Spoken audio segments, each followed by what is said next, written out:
Hello and welcome to the video. I'm Jimmy the Mower. Today we're going to be setting up and testing, as you can see by the wet bench, this Turfguard Pro Mark II sprayer.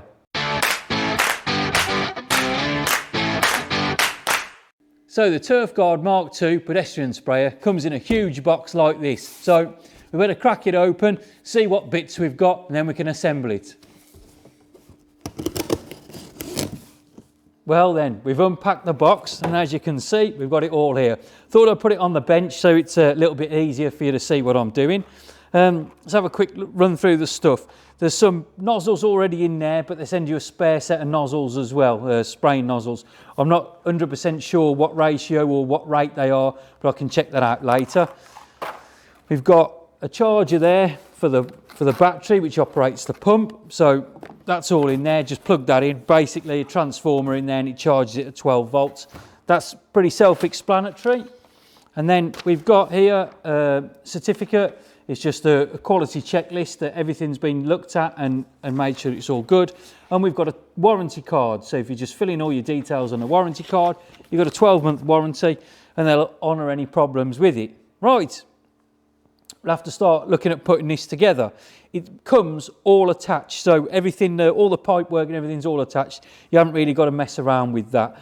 The way it works, from what I can see, is we stand the 25-litre tub up. Now, some people want a dedicated tank, and I can understand why. You do feel, you know, a tank would be great, you can pour the stuff in and whatever. But with one of these 25-litre tanks, it will save mess. If you have other 25-litre tanks around, you can fill these with pre-mixed spray and then you can just swap one out for another one and it'll save you a lot of hassle and a lot of bother. Label each one up and then you're not spending hours cleaning it all out and flushing it all through between different applications. So I think that's quite a good idea, really. We've got a few bits and pieces here. This, I think, is the cradle that fits on the front. I'll put that down there. This is the actual spraying boom itself, as you can see, goes across. And then this is the handle, and this lifts up, and the handle will lift up and lock into place behind. So that needs to be done. But before we do any of that, we need to lift this tank off the top and we put it behind, and we have to get into the battery compartment, which is underneath here. Now, it says in the instruction book, I have had a quick flick through there. In fact, I'll show you the instruction book. It's quite a good instruction book, quite comprehensive. But I do these videos because some people are like me, and you can sit there and read a book all you like, but if you watch somebody doing it and putting these things together, it makes the world of difference. So we have a quick flick through the book. It's got the assembly instructions. It tells you all about, you know, the different components and how they fit in, connecting the battery, etc., etc. But I'll just run through it for you now. Right, battery case then. The battery's in here and the battery is fully charged when it arrives, or so I'm told. I should think it will be anyway. These leisure batteries, they last for years now. You can charge them up and they'll stay fully charged for ages. So it's in there. We need to get this off. So the way we do that is undoing this little bit at the front here. We undo this.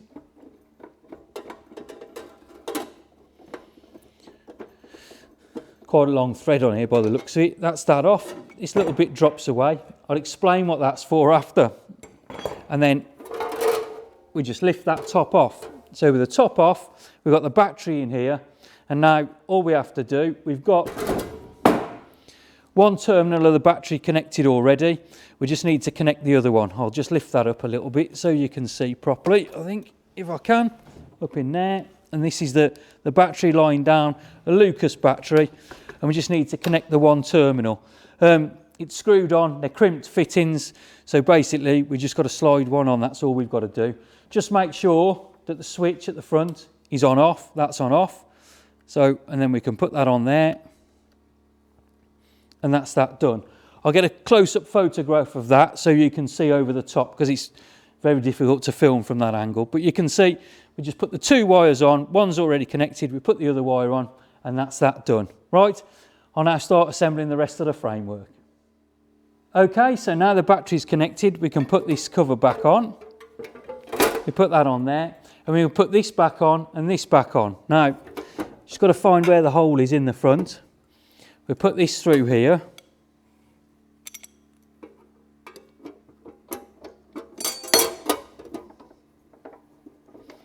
Bit difficult when you're leaning over the top of the machine, but trying to do that best I can so you can see what I'm up to. Now we tighten this up. Now, this little piece of metal was lying down before, but if we stand it up, when we put it together, like so, we can stand our tank on top and it'll fit snugly in there and it won't move. So it's a little bit of protection, stop your tank falling out. So that's great, okay? That's that easy bit done. Next we move on to the handle. The handle's easy again. The wiring for this switch runs in down through the handle and down to the battery and the pump itself.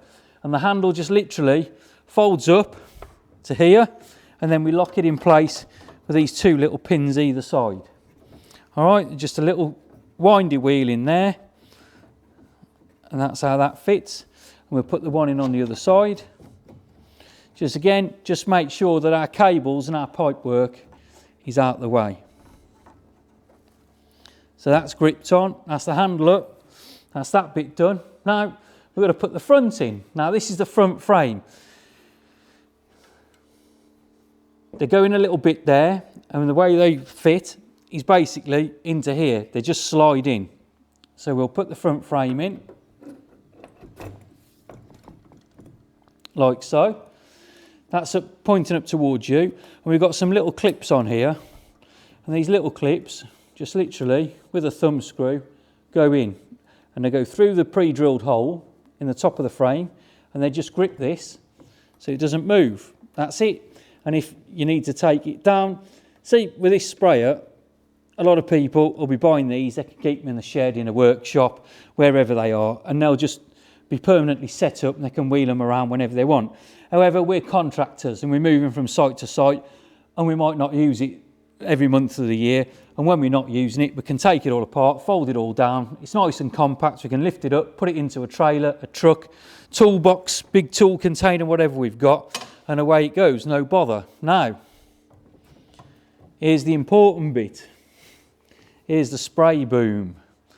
Okay, so the spray boom, we just make sure that the wires go across the front. In fact, I don't know which way I should best do this. I'll put that on there. Ah, right, I can see it's designed to fit like that. So we'll put that across there, and then to fit this on, we just undo these, both sides. And they'll just literally come out the top.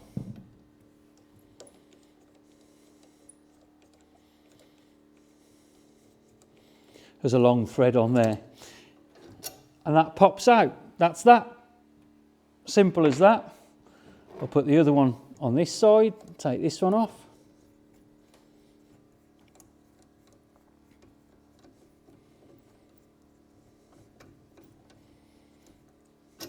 And that's that one out the way too. Now then, put the bar on the top, and where the pipe work is set is slightly offset. And I can see why it's slightly offset, because it allows this to sit here. Otherwise you'd be trying to bend it round and push it up into the middle, and it's not really going to work. Now, we just put that on there, on the top, and we put this through. I can't quite remember how they go. Like so, that's that one in place.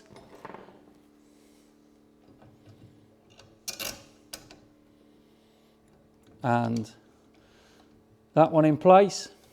And now all we have to do is redo these little knobs back on the thread to hold it tight. Right, so we tighten up these clamps, but don't tighten them up fully, okay? Because we need to move this bar. Now, you might notice that in the middle here, there's a pin, right? And that pin supports the centre nozzle. So if we move it along until that's on there, and then we tighten this up and clamp it, okay? Then we've got this nozzle here in the centre, and these are equally spaced from where they are, and it's not going to move. There's a lot of pressure running through this pipe, and it will force these to move backwards and forwards. So we're sitting against this pin, and they won't actually move now. So make sure those are tight. Now, while we're off camera, we put some water in the tub, and we gave it a pump through just to make sure everything worked as it should. However, we had a bit of an airlock, and it does say in the instruction book, if you have an airlock, what you should do. So we got a 17mm spanner. I'm laughing because you can probably see the table's wet and the floor needs mopping, right? But we've got a 17mm spanner, and with that 17mm spanner, you just undo, I'll have to undo this bit again to show you, you undo this here, okay? So you undo this and that releases the pressure, right? Or, in fact, you don't have to use the 17mm spanner, sorry, to do that. That's only if you're taking the pipe work out. Oh, there we go. We undo that. Now, it is just water in there, there's no chemical, but beware, if there is a chemical in there, you need to have your PPE on at all times, okay? Glasses, etc., they've got to be on. So we can put that back on there. We know there's pressure in there because we've just released it and it's squirted out. We'll come to the pickup end of things now. And we'll get out of this tank. Basically, your hose has got a metal pipe on the end, and that metal pipe acts as a rigid pickup, so it will force its way down to the bottom of the tank, and it's nice and heavy. So when we push that in, it will naturally drop down and find its own level in there. That's that done. We've already released this, so there's no pressure in that, we know that. And then all I've got to do now is flick the switch on the top and turn it on.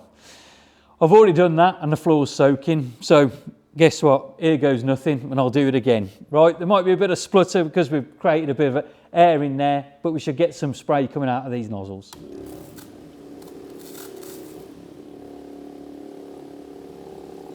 See the air's coming through. Once the air's gone through, and now we've got a nice even spray pattern, right, which is great for me, not so great for Felix, who's got to go and mop all this up, but that works well. I'm happy with that. It's working. Right, I'll turn that off. Oh well, we've well and truly soaked the floor, haven't we, on the workbench. Could do with a clean anyway and a mop down. You see the even spray pattern on there. It works an absolute treat. I'm looking forward to getting out and using this when we're out and about. Hard surfaces, lawned areas, etc. Different chemicals in different tubs. As long as once you've used it, you flush it through with clean water, you'll be on to a winner. We've got some pneumatic tyres on here, so it's going to be easy to manoeuvre across all surfaces. The handle's ergonomically designed. There's a nice little grip on there. Everything's sort of nice and solid, really. It's not going anywhere. I'm more than happy with it, and I think it'll be a great addition to our kit, really. I really do. Knapsack sprayers are great, but when you've got large areas, one of these will be a lot better, I think, a real bonus for us. They are available from Collier Turf Care. I'll put all their details in the description below so you can have a look at that. Give me a thumbs up and subscribe if you can. We've got loads more videos on all sorts of things. I'm Jimmy the Mower. I'll catch you on the next one.